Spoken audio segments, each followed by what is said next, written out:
Pagi tadi duduk sedap-sedap full throttle sampai office, ngam-ngam depan gate, tiba-tiba mati. Terpaksa buka lah. Rupa-rupanya skru setting angin cabut. Mana duduk? Ni. Ni cabut. Angin tak beleng lah, dah cabut. Nak tahu duduk mana? Nampak dah tu. Tu warna tembaga tu, duk celah tu. Tu jatuh celah tu. Nasib baik jatuh situ.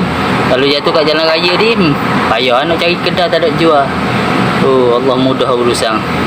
Lega. Ni nak kena korek balik lah. Nak ambil benda tu, nak pasang balik. Nak korek apa tau.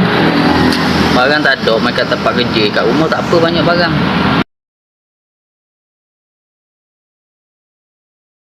Tak mati dah kan. Tu benda tu tak ada tadi tu. Tu ni.